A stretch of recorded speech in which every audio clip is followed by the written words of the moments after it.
Bonjour Céline. Bonjour. Bonjour Angel également, voilà la star de l'équipe. Céline, Atlantin, bilan de 15 victoires, 8 défaites, toujours très largement en tête de la conférence Est, mais 3 défaites consécutives, assez rageantes peut-être. Dans quel état d'esprit se trouve l'équipe alors que l'on approche doucement des playoffs? Oui, c'est 3 défaites consécutives, comme tu l'as dit, c'est pas toujours évident. Bon, on a eu le break qui a fait que ça fait vraiment 2 après ces petites coupures, donc on essaye de rester concentré, on n'est pas alarmé par rapport à ce qui se passe. Il y a encore, je crois, il y a 11 matchs quand on joue ici avant les playoffs, donc il y a encore le temps de renverser un petit peu cette mauvaise série et on a comme objectif d'être le mieux placé. On va aller essayer de rester à cette première place de conférence pour avoir des playoffs avec l'avantage du terrain, tout ça. Donc on essaye d'enchaîner les matchs, essayer de passer un petit peu au-dessus les défaites, essayer de voir ce qui n'a pas été, puis avancer pour essayer de continuer. C'est encore long.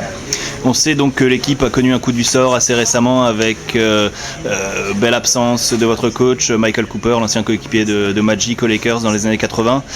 Est-ce que ça a eu un impact sur le groupe et sur les résultats dernièrement? Forcément, ça a eu un impact émotionnel parce que c'est toujours particulier quand on apprend les problèmes de santé de quelqu'un qui nous est proche et c'est vrai que son absence se fait ressentir dans tout ce qu'il faisait dans son job, coacher. Donc c'est vrai que les assistantes sont là pour prendre le relais et elles le font très bien. Je ne sais pas si les défaites sont dues à l'absence du coach, mais en tout cas je pense que si on a rencontré des équipes, Minnesota, même si après on fait une défaite après 2 prolongations, c'est quand même pas un mauvais résultat.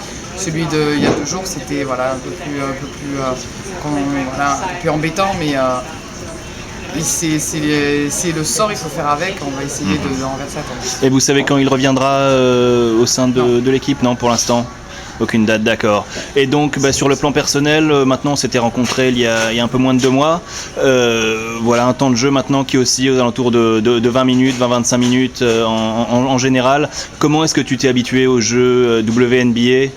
Tu as battu ton record des points récemment face à Chicago avec 10 points. Quelques mots là-dessus? Non, oui, je prends ce qu'il y a à prendre. C'est vrai que mon état d'esprit n'a pas changé de mon début et notamment le meilleur match que je fais, c'est il y a 2 jours, sauf que je joue à peu près, je crois, 2 ou 3 minutes en première mi-temps et je joue tout le reste en deuxième mi-temps. Donc c'est très fluctuant et c'est différent de ce que j'ai l'habitude de vivre en France. Donc c'est intéressant pour moi de m'adapter, de rester dans le match alors que je joue pas beaucoup, que je joue beaucoup d'un coup. Donc c'est des choses comme ça qui sont différentes et sur lesquelles il faut que je m'adapte. Et j'essaie d'apporter ce que je peux quand je suis sur le terrain et quand je suis pas sur le terrain, j'essaie de rester concentré.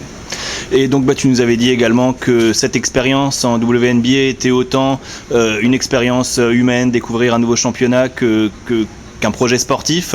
Maintenant après 2 mois aux États-Unis, comment se passe la vie à Atlanta? Génial. Non, c'est vraiment super. Il y a beaucoup de choses très bien sur le plan basket, mais il y a aussi énormément de choses qui sont géniales en dehors. Et j'ai eu déjà beaucoup de visites de ma famille, de mes amis. Je découvre de plus en plus cette ville d'Atlanta qui a plein de choses à découvrir. Donc vraiment, je m'éclate dans mon expérience encore et encore et encore de plus en plus. Et donc lorsque vous êtes en road trip, est-ce que tu as également le temps un petit peu de découvrir les villes? Est-ce qu'il y a quelque chose qui t'a le... Non, à chaque fois, c'est vrai que dès qu'on se déplace, on arrive en général en milieu d'après-midi et je passe ma fin d'après-midi, début de soirée à visiter un petit peu ce qu'il y a dans les alentours, parce qu'en général, on est bien placé dans les centres-villes et des choses comme ça. Donc j'ai à chaque fois découvert des villes que j'aurais peut-être jamais vues. Donc j'ai rien qui me marque en particulier. En même temps, il y a tout.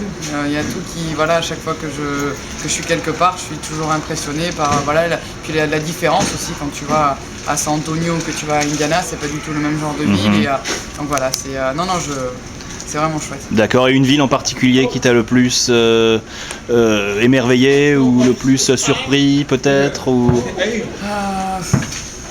Non, il n'y en a pas en particulier. Je connaissais New York, ça aurait pu être New York. Après, la salle qui m'a le plus impressionné, c'est Madison Square Garden, voilà, la mecque du basket. Mais pareil, non, il n'y a pas de...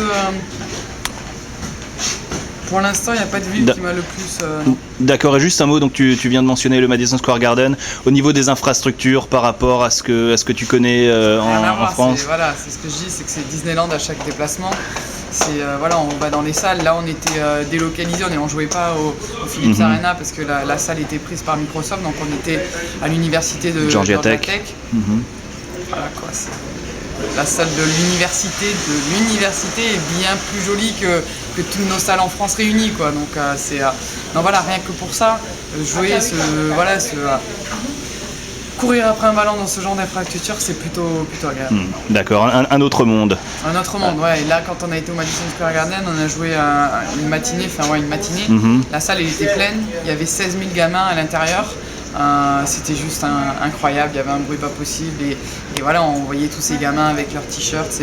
Voilà, c'est quelque chose que nous, en France, on n'a pas l'habitude de faire. On n'a pas cette culture comme ça de venir. Voilà, c'est vraiment un autre monde et c'est top. D'accord, merci beaucoup Céline. Merci. Et on va voir si Angel peut nous donner un ou deux petits mots sur ta présence en WNBA. Angel? Angel, can I ask you a couple of questions on having Céline in the team? I have to say in French or in English? As you prefer. You can say it in French if you want. English. English, okay. We're glad to have Celine here. She's teach us the French. We eat a lot of French fries. I'm just kidding. No, Yeah. She's like really a true point guard, and we're glad to have her here on the team. You know, with her experience, especially her tough defense. She plays some really tough defense for us. A lot of energy, and she really helps our team a lot. So. You knew her from before with like whether national teams or playing in Europe? Of course, I played against her national team. You know, she plays for Boers, so we have to play her in your league. But you know, always be focusing on her because she's the best. But her coming to WNBA has been a great transition. She's learned so much already playing with girls in America. So and she's getting better and better each game. Perfect. Thank you so much, Angel.